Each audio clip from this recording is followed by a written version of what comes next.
राज्य में अंतर्भुक्त विकास एवं दायित्वपूर्ण संबल व्यवहार जरूरी आवश्यकता को उज्जवल करने कलाहांडीर लोक मैंने पथप्रांत नाटक माध्यम भुवनेश्वर राजरास्ता को ओह्लैथिले। पारंपरिक पथप्रांत नाटक ओडिशा बक्साइट रे समृद्ध किंतु सुजोग रे गरीब भूमिर कहानी बखाणी थिला।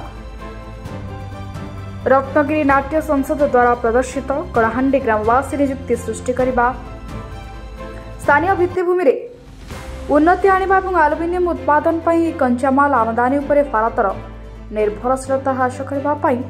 स्थायी भाव में बक्साइट खनि खोलिबा पई दीर्घ दिन धरी पड़ रही ग्रामसभा डकाइबा नाटक माध्यम अनुरोध करते। तेज मास्टर कैंटीन एवं बर्मिखाल दुर्गा मंडप पाखरे आयोजित नाटक जाउथबा लोक मानकु कलाहांडीर प्रदर्शन गीत ड्रम बीट एवं स्वर रे आकर्षित होइथिले।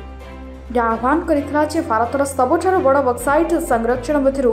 गोटे उपरे स्थापित होइथिबा सत्ते कलाहांडी अविकसित रही। स्वास्थ्य सेवा शिक्षा और नियुक्ति सुजोग सहित पर्याप्त नहीं। यह समय भारत वार्षिक प्राय 4.5 नियुत टन बक्साइट आमदानी करे, जार मूल्य 4000 रु 5000 कोटी रु अधिक है। नमस्कार, मु प्रमोद कुमार परिडा। आज आमर एक पथप्रांत नाटक करा जाउतिला जाके रहिছে कलाहांडी रे लुचि रहिছে विकासर चाबिकाठी।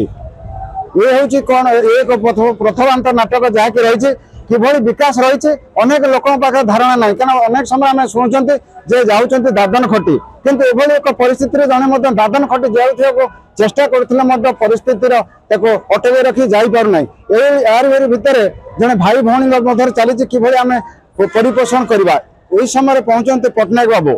जे कि किभली भाव में ये आम लुचि रही कलाहांडी रही बक्साइट खनि किभली आधार आम प्रतिपोषण हो पार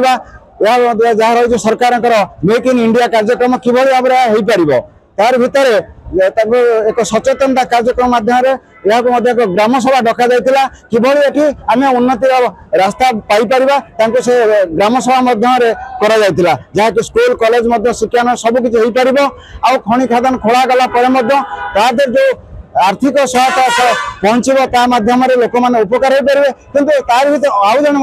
व्यक्ति ग्राम सभा कहते जे कि किभली ये नष्ट करदे खनि खादान खोलीदेवे किंतु आउ ताको किभली आउ समाधान बाट देखते जे कि कहते समान खाल को समान कर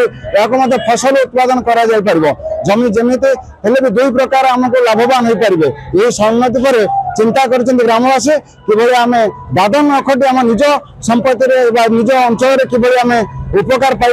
निजे कुशल हो पार कार्यक्रम हो पार एवं निज परिवार पोषण कर आज आम पथप्रांत नाटक ये अनेक जगह पथप्रांत नाटक आम कार्य आम भाई मैंने करे मो पाखर अच्छा जे कि दक्ष कलाकार भाई दुई जन अच्छा जहाँ देखुले दर्शक बंधु देखुले निश्चित भाव में आपण बुझिले निश्चित आम आम दादन खटिया समस्त तो जीवा नहीं निश्चित जीवे किंतु आम अनेकांश लोक आम निज घर पाखरे श्रम निज कार्यक्रम हो पार। Bureau report metro TV.